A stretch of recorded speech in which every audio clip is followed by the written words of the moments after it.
Now, let's start with the beginning. What is a mixed town? Okay, now we saw Lid, we'll see Ramle, very tragic pictures, but if we try to generalize what is a mixed town, there are two ways of answering the question. One is definitional, trying to say what is, and I will try to say what is.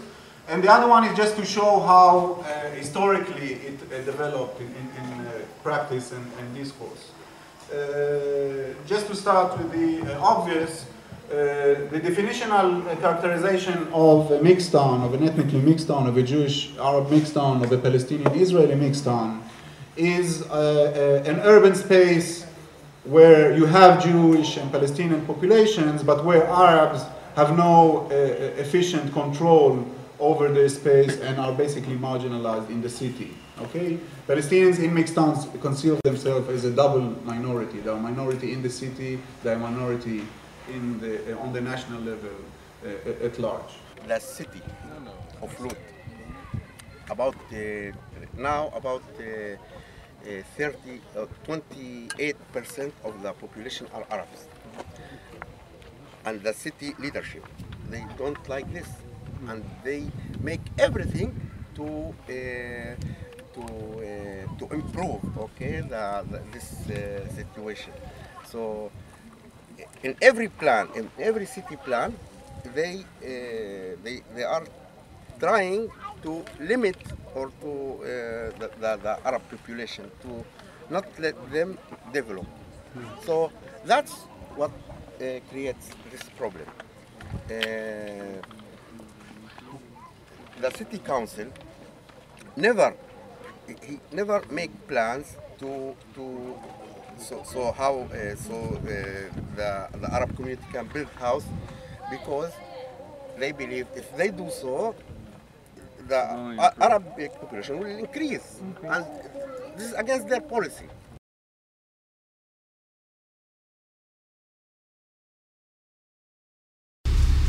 Actually, what Israel has been doing, and the West Bank, definitely Jerusalem and other places within the 67 borders, that it actually suffocating Arab neighborhoods. I mean, there's no possibilities for development, for urban development for Arab.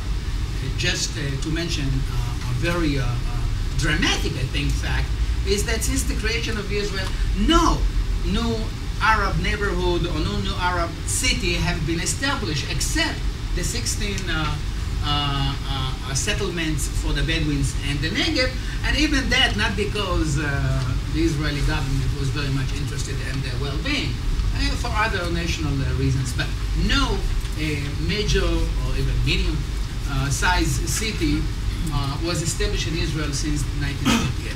That creates a real problem for Arabs, because they need some space, you know, they're expanding families, and what do you do then, you know, when you don't have the opportunity, you know,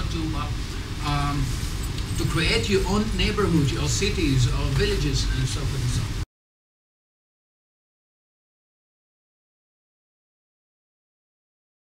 If we take seriously the mainstream discourse, the mainstream narrative, the mainstream ethos of the Israeli society, if you help Palestinians to resist the occupation, if you help the Palestinians to resist the confiscation of land, if you help the Palestinians to resist the wall, you collaborate with the enemy. You are a traitor.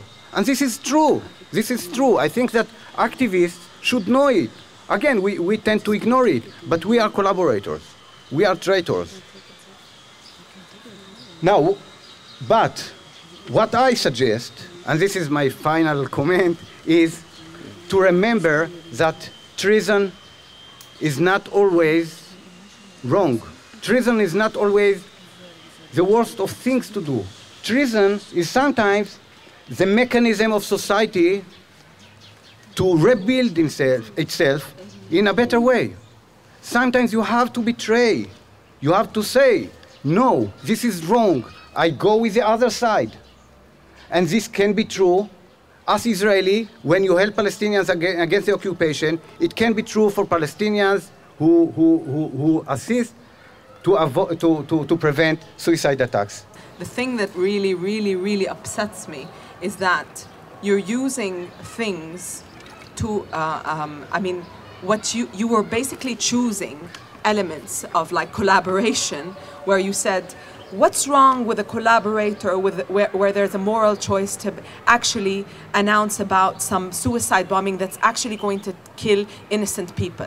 All of us here don't want innocent people to die, but that actual choice of you choosing that one is a rarity about suicide explosives. Usually collaborators are basically about selling land, about selling people who are there in a struggle against an occupation. An occupation is there.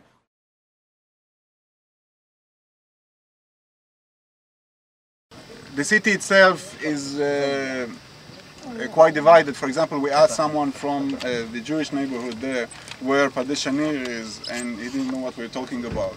So we have basically two parallel social world here, and the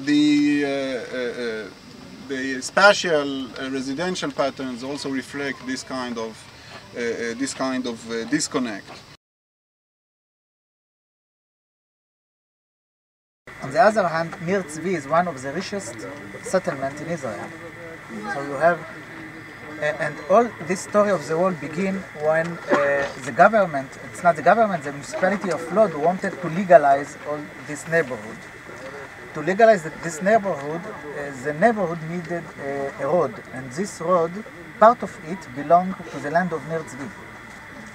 So Nir Tzvi opposed the legalization of the neighborhood, and they make a condition to withdraw their opposition only if a big wall will be built here. So we have a game of power here. And Nir Tzvi are very, very connected to the government, and they get an allocation of 3 million shekel and a decision of the government of Israel to build this wall. There's a decision of the government of Israel to build this wall. One decision to this wall of all the government. But my problem, my government built this wall, my money. Okay? It is public money. It is, I pay tax. I don't want the government to use my money in this way. This is, and they don't build a wall around themselves. Their buildings, yeah. I told them, if you want to build a wall around yourself, it's okay, go ahead. Build a big wall around your buildings. But this wall is, they fencing me. Exactly. Right. And they making my neighborhood a ghetto.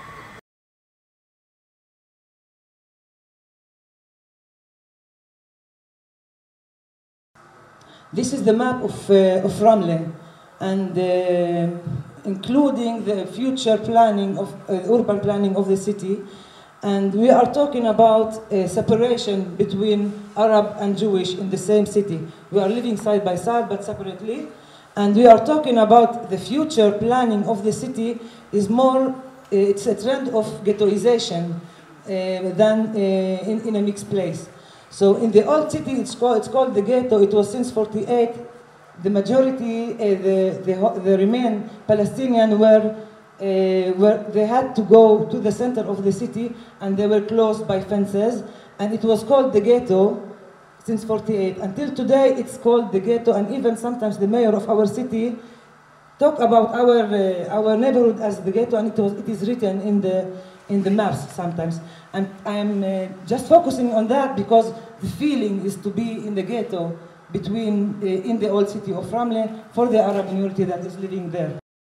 But I think as an Arab Palestinians living here, we have two agendas here, and you asked me about that.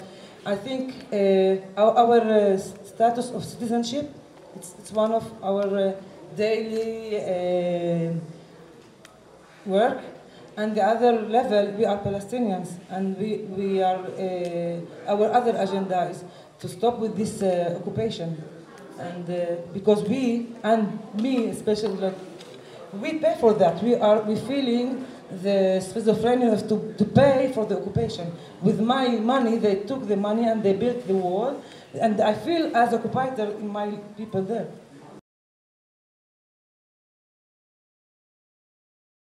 So people who were in the ghetto had no access to their own homes outside the ghetto. In the meantime, the state of Israel was bringing in new immigrants who took over these houses of Ramle people who were in the ghetto.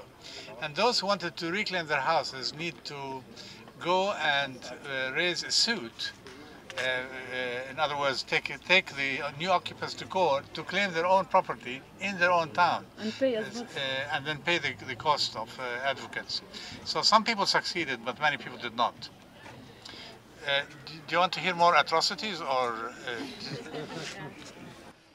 Okay, so the problem was very tragic because in this period, many people owned homes by oral contracts or had papers in the land registry which they had no access to. So even though the houses were legally their own, they could not prove it in court. And eventually, many people lost access to their homes because they could not show the documentation, which exists in the court, but did not have access to the land registry. أشهد أن لا إله إلا الله